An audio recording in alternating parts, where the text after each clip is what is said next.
Hello मेरे साथियों, फिर से एक बार बहुत बहुत स्वागत है हमारे यूट्यूब चैनल अजय एजुकेशन में। तो आइए दोस्तों, आज हम करेंगे जियोग्राफी के 15% का डिस्कशन। वो भी बहुत ही शानदार तरीके से करेंगे। तो आइए वीडियो को अंत तक जरूर देखिएगा, जरूर बने रहिएगा। तो आइए आज का पहला प्रश्न से शुरुआत करते हैं।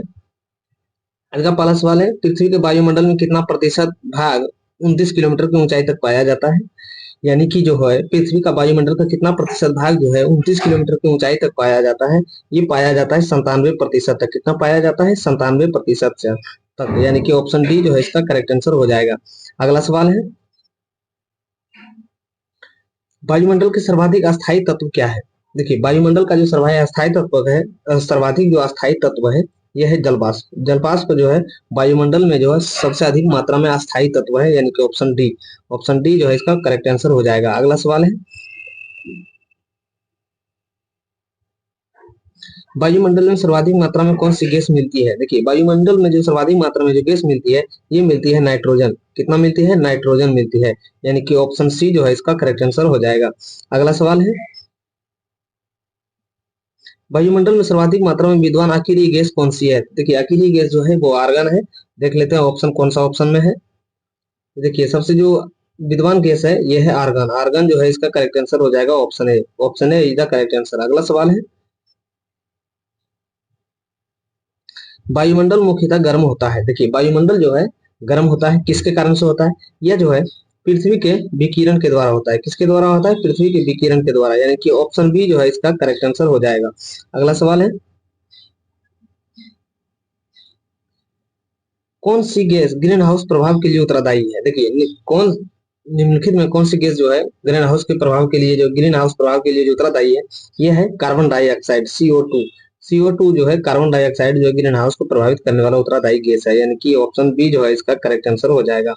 अगला सवाल है, सूर्य की तीव्र किरणों के द्वारा झुलसने से वायुमंडल की कौन सी गैस हमारी रक्षा करती है। यानी कि जो है सूर्य की तेज किरणों के कारण जो पराबैंगनी किरण निकलती है, उसकी रक्षा के लिए हमारी कौन सी गैस हमारी रक्षा करती है। तो, तो इसका करेक्ट आंसर हो जाएगा ओजोन गैस। ओजोन गैस जो है पराबैंगनी किरणों से हमें रक्षा करती है। यानी कि ऑप्शन सी इसका करेक्ट आंसर हो जाएगा। अगला सवाल है, भूपृष्ठ से परावर्तित अवरक्त किरण के अवशोषण द्वारा भू वायुमंडल के तापमान में वृद्धि की प्रक्रिया को क्या कहते हैं। तो देखिए, इसको जो कहते हैं हम लोग, इसको तापमान कहते हैं। क्या कहते हैं? सौर तापमान कहते हैं। सौर ताप कहते हैं, सौर तापन। यानी कि ऑप्शन बी जो है इसका करेक्ट आंसर हो जाएगा। सॉरी, इसका ये नहीं होगा। यानी कि सॉरी, क्वेश्चन थोड़ा सा डिफरेंस था। भूपृष्ठ के परावर्तित अवरक्त किरणों का अवशोषण के द्वारा वायुमंडल के परावर्तित क्रिया को, मैंने वृद्धि की प्रक्रिया को तेज करता है। ये करता है ग्रीन हाउस प्रभाव गैस। क्या करता है? Green house. यानी कि ऑप्शन सी जो है इसका करेक्ट आंसर हो जाएगा। अगला सवाल है, वायुमंडल के अक्षोभ मंडल, समताप मंडल आदि परतों में विभाजित करने का मुख्य आधार क्या है। यानी कि वायुमंडल का जो है अक्षोभ मंडल और समताप मंडल के आदि परतों में जो विभाजित करते हैं, उसको क्या कहते, मतलब क्या मुख्य आधार है? यह जो है तापमान के आधार पर विभाजित करते हैं। किसके आधार पर? तापमान के आधार पर। यानी कि ऑप्शन ए जो है इसका करेक्ट आंसर हो जाएगा। अगला सवाल है, अक्षोभ मंडल की धरातल से औसत ऊंचाई लगभग कितनी है। देखिए, अक्षोभ मंडल से धरातल तक जो है लगभग जो ऊंचाई है यह कितनी है। ये जो है ये है 14 किलोमीटर। कितनी है? सॉरी, हाँ, 14 किलोमीटर। यानी कि ऑप्शन बी जो है इसका करेक्ट आंसर हो जाएगा। अगला सवाल है,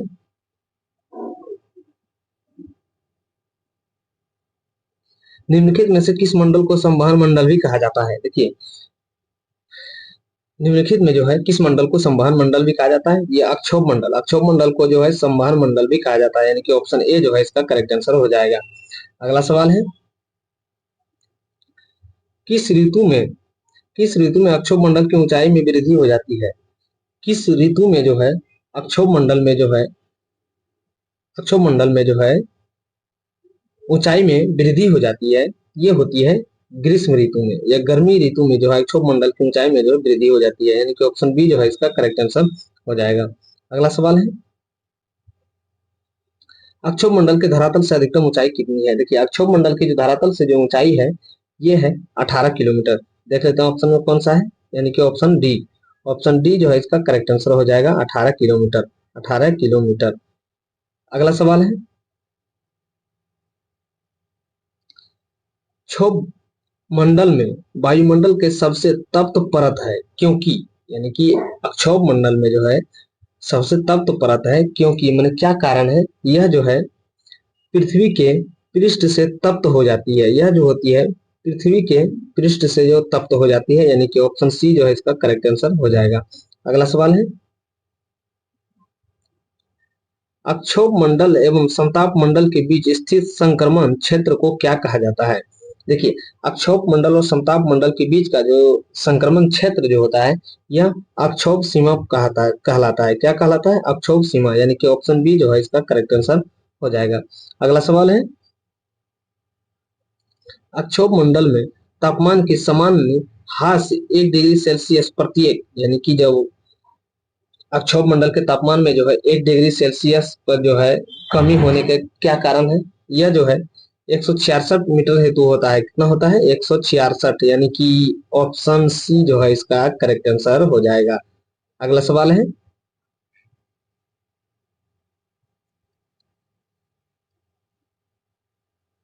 पृथ्वी के वायुमंडल का सर्वाधिक घनत्व कहाँ पर पाया जाता है? यानी पृथ्वी के वायुमंडल का सर्वाधिक घनत्व कहाँ पर पाया जाता है?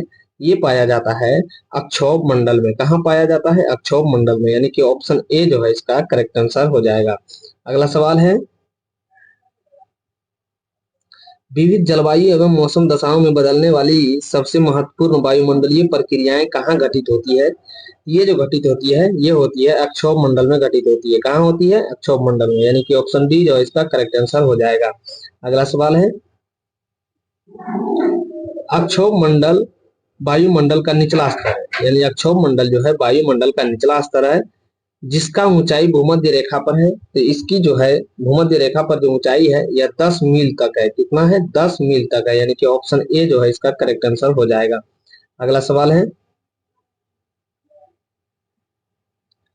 मेघ गर्जन वायुमंडल की किस परत में होती है? देखिए मेघ गर्जन जो होता है, बादल तड़ित जो सब गरजता है, यह अक्षोभ मंडल में होता है। किस मंडल में होता है? अक्षोभ मंडल में होता है, यानी कि ऑप्शन सी जो है इसका करेक्ट आंसर हो जाएगा। अगला सवाल है, वायु में नाइट्रोजन का प्रतिशत कितना होता है? देखिए वायुमंडल में जो नाइट्रोजन का प्रतिशत होता है यह 78.03% होता है। 78.03% होता है, यानी कि ऑप्शन सी जो है इसका करेक्ट आंसर हो जाएगा। अगला सवाल है, परिवर्तन मंडल या अक्षोभ मंडल में तापमान क्या होता है? यानी कि ऊंचाई के साथ जो है यह क्या होता है? घटता है। ऊंचाई के साथ जो है यह घट जाता है, यानी कि ऑप्शन बी जो है इसका करेक्ट आंसर हो जाएगा। अगला सवाल है, समताप मंडल है, यानी समताप मंडल कहाँ स्थित है? यानी समताप मंडल क्या है? यह जो है अक्षोभ सीमा के अक्षोभ सीमा के स्थित ऊपरी सदस्य है, ऊपरी प्रदेश है, यानी कि अक्षोभ सीमा के ऊपरी स्थित प्रदेश है, यानी कि ऑप्शन डी। ऑप्शन डी जो है इसका करेक्ट आंसर हो जाएगा। अगला सवाल है, वायुमंडल के किस सतह में तापमान बहुत अधिक उतार चढ़ाव नहीं होता है? यानी वायुमंडल के किस सतह के तापमान में जो है बहुत अधिक उतार चढ़ाव नहीं होता है? ये नहीं होता है। समताप मंडल में जो है उतार चढ़ाव बहुत कम देखने को मिलता है, यानी कि ऑप्शन ए जो है इसका करेक्ट आंसर हो जाएगा। अगला सवाल है, ओजोन परत मुख्यतः कहाँ पाई जाती है? देखिए ओजोन परत जो पाई जाती है ये कहाँ पाई जाती है? तो ये पाई जाती है समताप मंडल में। कहाँ पाई जाती है? समताप मंडल में, यानी कि ऑप्शन सी जो है इसका करेक्ट आंसर हो जाएगा। अगला सवाल है, निम्नलिखित में से कौन सी वातावरणीय परत सूर्य के पराबैंगनी किरणों को अवशोषित कर लेता है? देखिए सूर्य पराबैंगनी किरणों को जो अवशोषित करता है ये ओजोन परत करता है। ये ओजोन मंडल में जो एक ओजोन परत होती है यही कर लेता है, यानी कि ऑप्शन डी जो है इसका करेक्ट आंसर हो जाएगा। अगला सवाल है, वातावरण की वह परत जो रेडियो तरंगों को परावर्तित कर देती है। देखिए जो रेडियो तरंगे जो परावर्तित होती है ये किस मंडल में होती है? ये होती है आयन मंडल में। कौन सी मंडल में होती है? ये आयन मंडल में होती है, यानी कि ऑप्शन ए जो है इसका करेक्ट आंसर हो जाएगा। अगला सवाल है, संचार उपग्रह किस वायुमंडल स्तर में स्थित होता है? देखिए संचार उपग्रह जो होता है ये भी आयन मंडल में होता है, यानी संचार, रेडियो तरंग, ये सब जो है सब आयन मंडल का ही स्तर पे होता है, यानी कि ऑप्शन बी जो है इसका करेक्ट आंसर हो जाएगा। अगला सवाल है,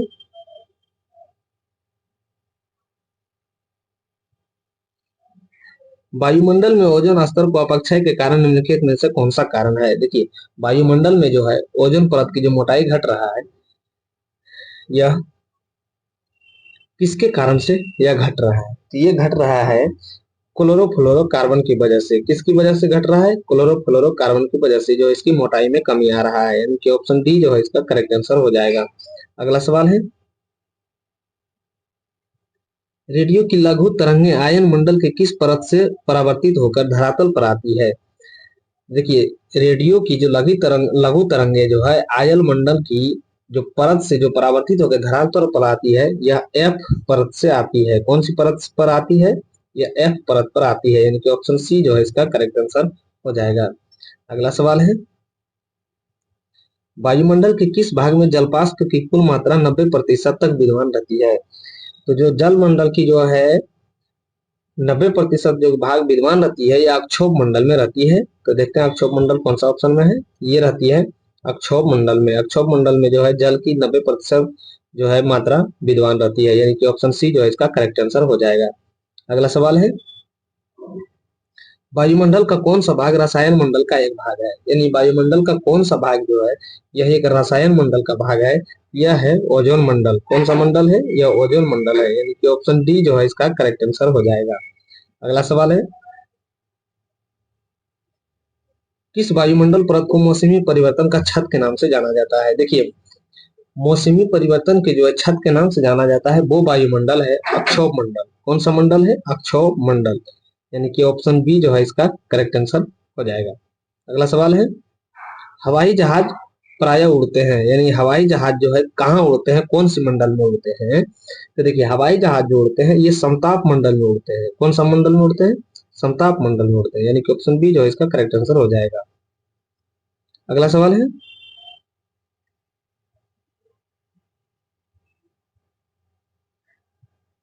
पृथ्वी की सतह से सबसे दूरी वातावरणीय परत को क्या कहते हैं? देखिए पृथ्वी की सतह से सबसे दूरी वातावरणीय परत को क्या कहते हैं? तो इसको बरहीम मंडल कहते हैं। कौन सा मंडल कहते हैं? बरहीम मंडल कहते हैं, यानी कि ऑप्शन सी जो है इसका करेक्ट आंसर हो जाएगा। अगला सवाल है, पृथ्वी के समीप पाई जाने वाली वायुमंडलीय परत को क्या कहलाती है? यानी पृथ्वी के समीप, यानी पृथ्वी के जो सबसे नजदीक जो है पाई जाने वाली वायुमंडलीय परत है, क्या कहलाती है? ये कहलाती है ट्रोपोस्फेयर। क्या कहलाती है? ट्रोपोस्फेयर, यानी कि ऑप्शन ए जो है इसका करेक्ट आंसर हो जाएगा। अगला सवाल है,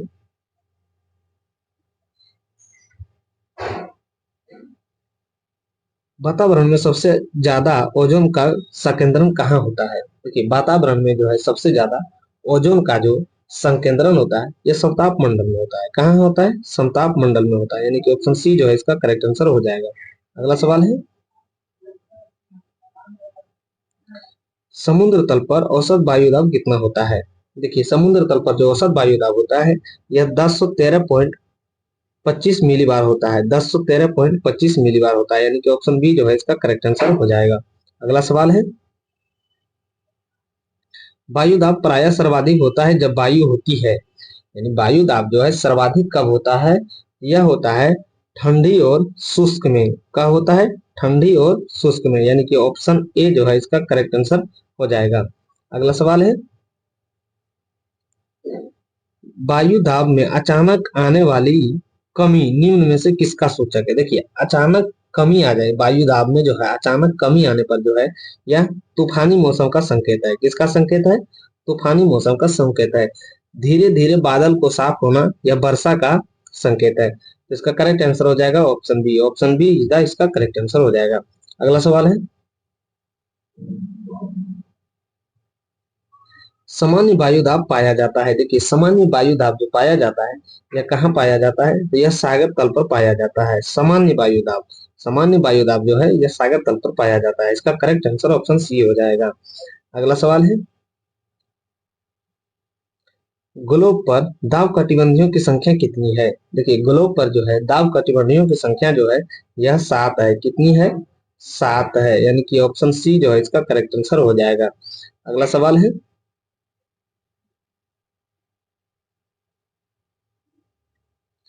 विषुवतीय निम्न दाब पेटी का विस्तार विषुवत रेखा के दोनों ओर कितने अक्षांश पर मिलता है? यानी कि विषुवतीय निम्न दाब पेटी का विस्तार जो है विषुवत रेखा के दोनों ओर कितने अक्षांश पर मिलता है? तो ये मिलता है 5 डिग्री पे। कितने कितने डिग्री अक्षांश तक मिलता है? 5 डिग्री अक्षांश तक मिलता है, यानी कि ऑप्शन ए जो है इसका करेक्ट आंसर हो जाएगा। अगला सवाल है,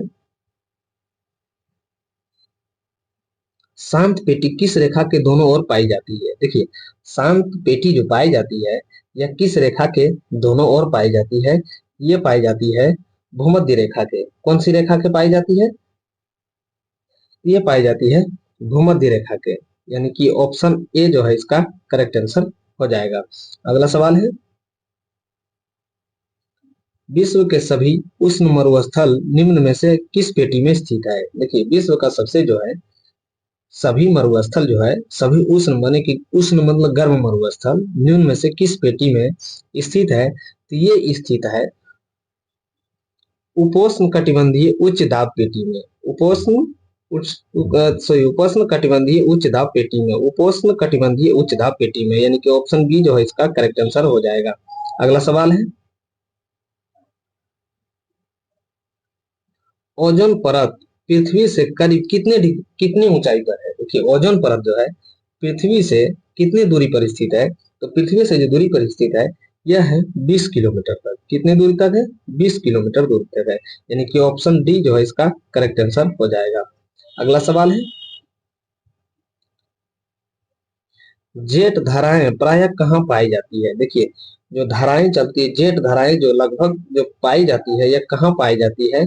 ये पाई जाती है अक्षोभ सीमा में, यानी कि जितने भी हवाएं जो चलती है तूफान जो मौसमी है चक्रवात और जितने भी होती है यह अक्षोभ सीमा के अंतर्गत आती है, यानी कि ऑप्शन बी जो है इसका करेक्ट आंसर हो जाएगा। अगला सवाल है, पृथ्वी के ऊपर मौजूद वायुमंडलीय परतों की संख्या कितनी है? देखिए पृथ्वी के जो ऊपर जो है वायुमंडलीय परतों की संख्या जो होती है ये 5 है। कितनी है? 5 है, यानी कि ऑप्शन बी जो है इसका करेक्ट आंसर हो जाएगा। अगला सवाल है, निम्न में से कौन सा कथन सत्य है? देखिए कौन सा कथन सत्य है? देखिए सागर तल से पहला प्रश्न है, सागर तल पर वायु दाब अधिकतम होता है? हाँ अधिकतम होता है। वायु दाब को मिलीबार में मापा जाता है? हाँ वायु दाब को मिलीबार में मापा जाता है। किसी भी स्थान पर वायु दाब को 2 बार बढ़ता है 2 बार घटता है? बिल्कुल यही भी सही है, यानी इसका करेक्ट जो आंसर हो जाएगा उपर्युक्त में से सभी, ऑप्शन डी जो है इसका करेक्ट आंसर हो जाएगा। अगला सवाल है, आज का लास्ट सवाल है, डोल ड्रम पेटी का विस्तार सामान्यतः पाया जाता है? देखिए डोल ड्रम जो पेटी का विस्तार है यह सामान्यतः मतलब पाया जाता है कहाँ पाया जाता है? तो देखिए 5 डिग्री उत्तर से 5 डिग्री दक्षिण तक पाया जाता है। कहाँ तक पाया जाता है? 5 डिग्री उत्तर से 5 डिग्री दक्षिण तक, यानी 5 डिग्री नॉर्थ से 5 डिग्री साउथ तक, यानी कि ऑप्शन डी जो है इसका करेक्ट आंसर हो जाएगा। तो दोस्तों मुझे उम्मीद है कि आपको वीडियो बहुत अच्छा लगा होगा और बहुत ही इंटरेस्टिंग लगा होगा। तो फिर मिलते हैं नेक्स्ट वीडियो में नेक्स्ट टॉपिक के साथ। तब तक के लिए धन्यवाद। अगर यदि आप नए इस चैनल पे होंगे तो एक बार लाइक सब्सक्राइब जरूर कर लीजिएगा और बेल आइकन को जरूर दबा लीजिएगा ताकि आप तक नोटिफिकेशन पहुंचता रहे। तो फिर मिलते हैं नेक्स्ट वीडियो में, तब तक के लिए धन्यवाद।